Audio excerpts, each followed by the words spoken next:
Are you trying to establish your brand as a thought leader? Start a podcast, invite industry experts to be guests on your show, and watch your brand become the prime resource for decision makers in your industry. Learn more at sweetfishmedia.com. You're listening to B2B Growth, a daily podcast for B2B leaders. We've interviewed names you've probably heard before, like Gary Vaynerchuk and Simon Sinek, but you've probably never heard from the majority of our guests. That's because the bulk of our interviews aren't with professional speakers and authors. Most of our guests are in the trenches leading sales and marketing teams. They're implementing strategy. They're experimenting with tactics. They're building the fastest growing B2B companies in the world. My name is James Carberry. I'm the founder of Sweetfish Media, a podcast agency for B2B brands, and I'm also one of the co-hosts of this show. When we're not interviewing sales and marketing leaders, you'll hear stories from behind the scenes of our own business. We'll share the ups and downs of our journey as we attempt to take over the world. Just kidding. Well, maybe. Let's get into the show.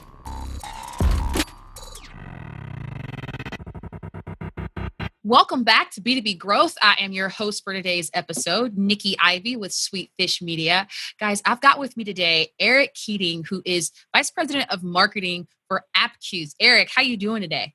I'm doing great, Nikki. How are you? I am well. I'm so excited to dig into this with you today. We don't ever really talk about just purely product marketing on this show today, and you've got some ideas to dig into with us. But before we get to that, I would love it if you would just give us a little bit of background on yourself and what you and the folks at Appcues are up to these days.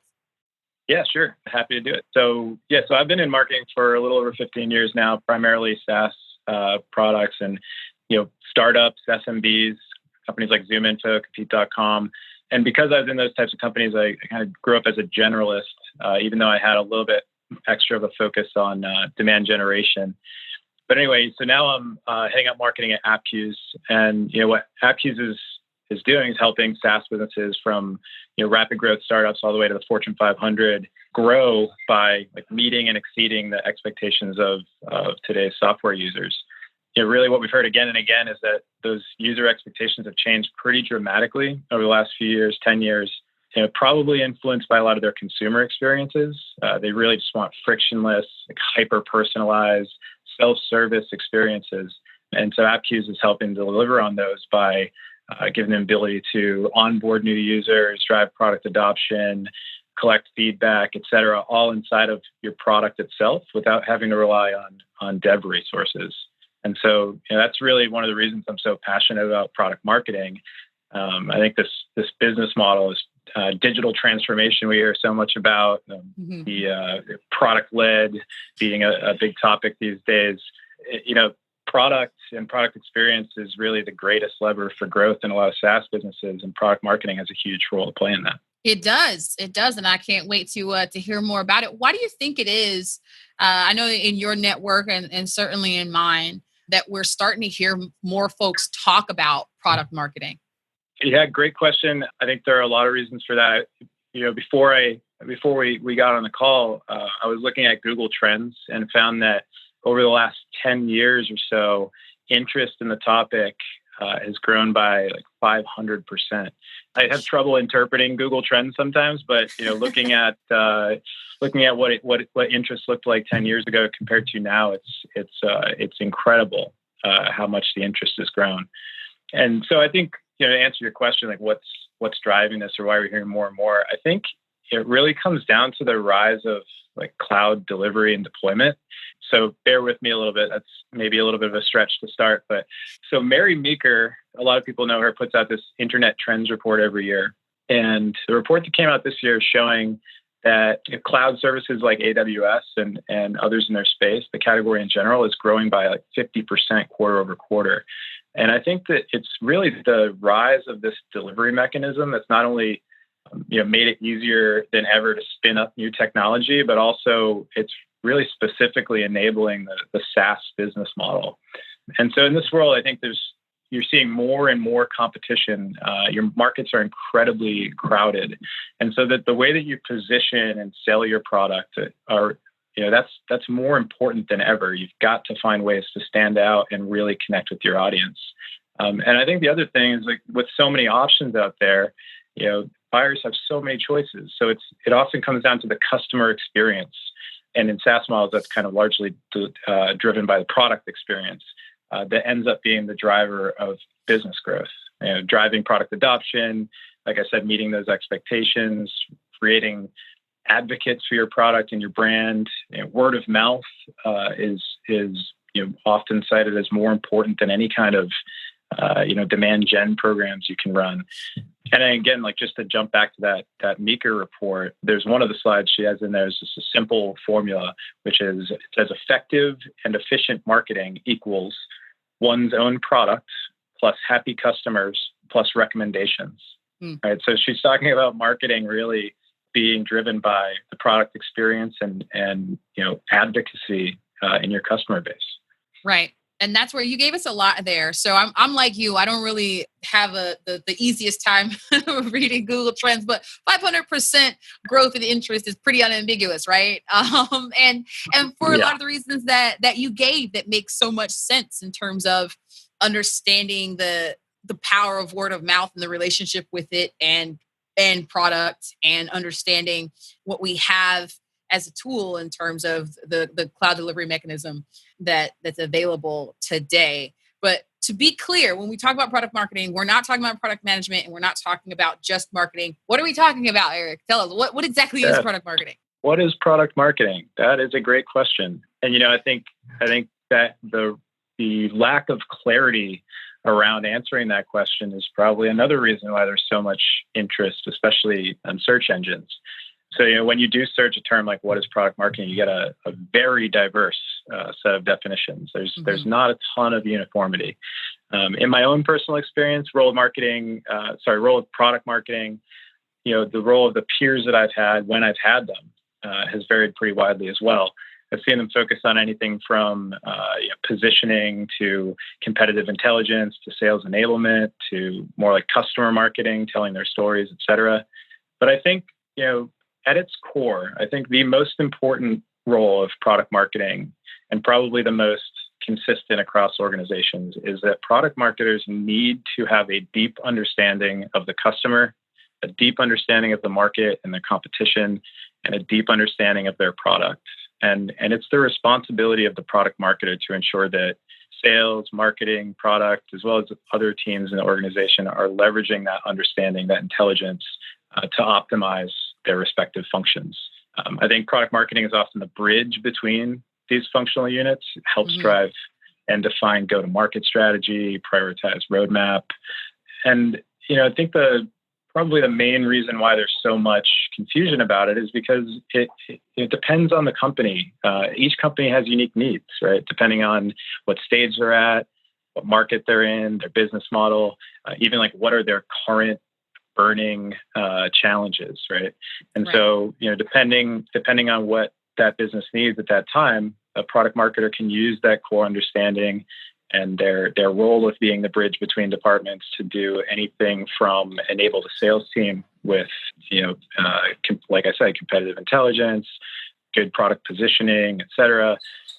Pricing and packaging can be a huge role. Identifying and showcasing customer stories and wins, driving product adoption. Like I said, the tactics can vary, but they're all rooted in this need to have a deep understanding of the customer, the market, and the product.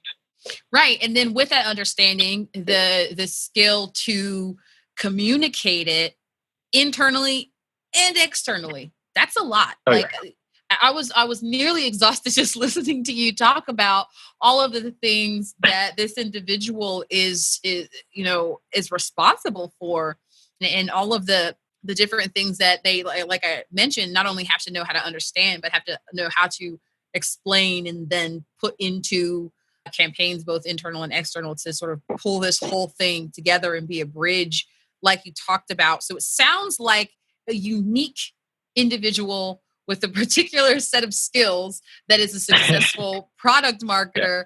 Talk to us about what those skills and traits and background look like to be successful at product marketing. Yeah.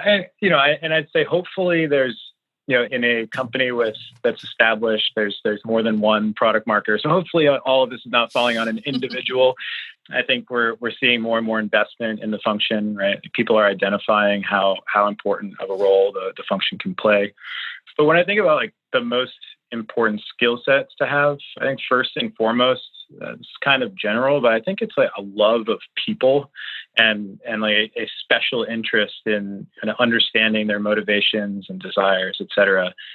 Product marketers should be talking to customers all the time, nonstop.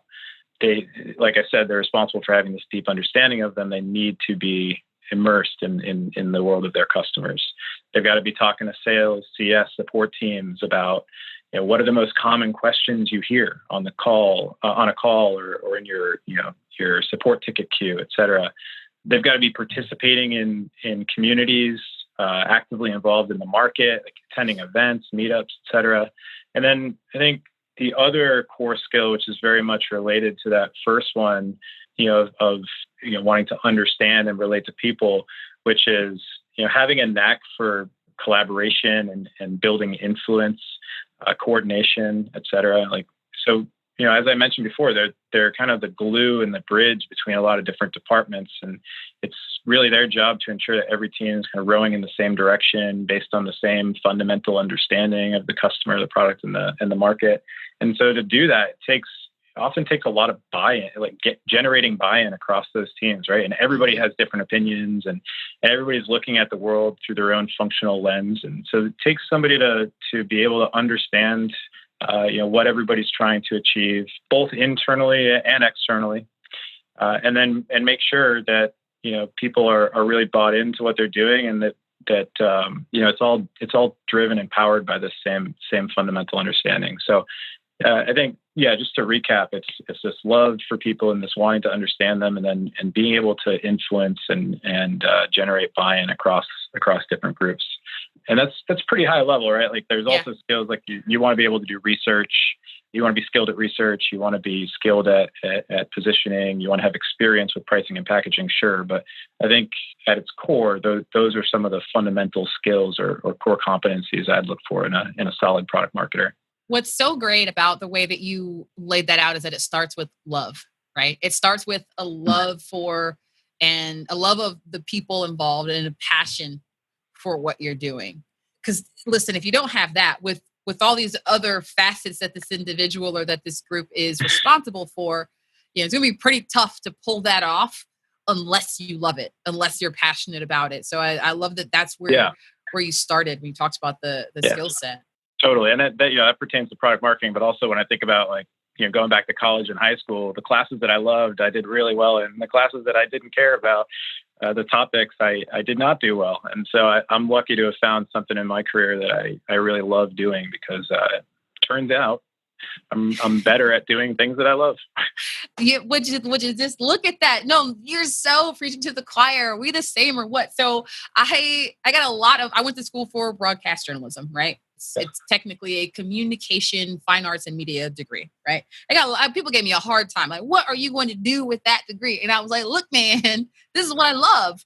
This is what I love. And I too end up being lucky where I'm doing something that sort of relates to that, or I'm using that, but I didn't care. I was like, look, absolutely, if I don't, yeah. To your point, if I were studying something, like my sister's a nurse, God bless her, she loves it, but I would have failed at that because I don't have what she has in terms of the passion for that discipline, for that role. So you're absolutely right. And so as we've done in this conversation, and as we're doing in the industry, the more we understand product marketing and how important it is and how to leverage it, then the more we start to identify what the experience and skill set needs to be of the folks who are practitioners of it. Then we need to understand what happens next, right? So talk about what the future looks like, future of business looks like with the focus on product marketing. Okay, so I'll rub my crystal ball here. I think that, without a doubt, we are going to continue to see an investment in product marketing. I think that it is becoming very clear across industries and business models that product marketing can be a real differentiator for your company, for your brand, and a focus on that product experience, the customer experience overall. I think we're coming to a point of consensus on that topic. And so, continued investment for sure. But when I think about the future of, this product marketing area, I'm really interested in exploring how product organizations and marketing organizations are going to converge. I expect them to start converging. I think we're already starting to see the signs. Like product marketing might be a leading indicator of that. In the SaaS business model, in product-led business models, like I said, that product experience is largely becoming the main marketing vehicle. So for product and marketing, for there to be a gap between the organizations, is starting to seem like it might be a challenge for companies now and in the future. So I think just continuing to keep an eye on what are the trends across marketing and product. Our product teams are reporting into CMOs or vice versa. Are we going to see new titles start to pop up? Like one new title that started to pop up over the last few years is a growth PM. So a product manager who's focused on growth, which is largely, thinking about how do we get more people to adopt the product, see value, retain more users, et cetera. So that's what I'm most excited about keeping an eye on. I love it. And I think you did such a good job of laying out the foundation of this for us and giving us a really well-rounded idea of what product marketing is, who product marketers are, and what product marketing will be in context of what we all do every day. So now that I have successfully, Eric, picked your brain and seen what I could get out of it, it is time for you to tell us about what you're putting in it. So talk to us about a learning resource that you engage with that has, is informing your approach or just got you excited these days. Okay. Yeah. So learning resource. So what I'm really excited about learning right now, and this may even sound repetitive because I've been talking about this so much, but as somebody who has grown up in marketing and who runs a marketing team right now and works with a product organization as peers and sees this future of marketing and product becoming closer and closer and maybe even converging at some point, I think it's really important for me to start learning about product management. The skills it takes to be a product manager. What are my gaps when it comes to understanding how product organizations work? So, one thing beyond just starting to read more about it, I've actually started signing up for classes on product management. There's I don't know how broadly this company exists, but General Assembly is a company and at least has offices in Boston where I've started signing up for classes on product management. So I think that's probably the area I'd focus on here is just continuing my education in product management, and hopefully that puts me in a better position to be both, so that I can relate to the product organization and potentially even that skill set being valuable in the future in my own day to day. Yeah. I mean, even if I think it's naturally going to be those things. And what else I think you stand to gain, right? As just like a human, when you're learning something and finding the gaps, is just, more about yourself and maybe discovering whole new things that you have a love and a passion for. I love that answer. It's one of my favorites. Just the idea of continuing education. Yes, for the sake of pursuing whatever you're pursuing in your career, but more so for the sake of just like wanting to know more about this thing that you spend so much of your time doing. Yeah. So I love it. And I know, Eric, that just like me, everybody listening has become fast fans of yours and they're going to want to keep up with you. So tell us how folks can connect with you. So I'm most active on LinkedIn. It's probably the best place to communicate with me. Yeah, I think it's just /Eric Keating, but obviously you can just search my name and I should come up. And like Nikki said, I'm at Appcues, so Eric Keating Appcues, you'll find me pretty easily. Good stuff, man. I'll have to have you back on to talk about what you've learned in product management or any number of other things. This has been so much fun. I'm glad you took the time to come and talk to us today. We'll have to have you again. Thanks so much, Eric. Same. Thanks so much for having me. I really appreciate it. Hey everybody, Logan with Sweetfish here. If you're a regular listener of B2B Growth, you know that I'm one of the co-hosts of this show, but you may not know that I also head up the sales team here at Sweetfish. So for those of you in sales or sales ops, I wanted to take a second to share something that's made us insanely more efficient lately. Our team has been using LeadIQ for the past few months, and what used to take us 4 hours gathering contact data now takes us only 1. We're 75% more efficient, we're able to move faster with outbound prospecting, and organizing our campaigns is so much easier than before. I'd highly suggest you guys check out LeadIQ as well. You can check them out at leadiq.com. That's LEADIQ.com.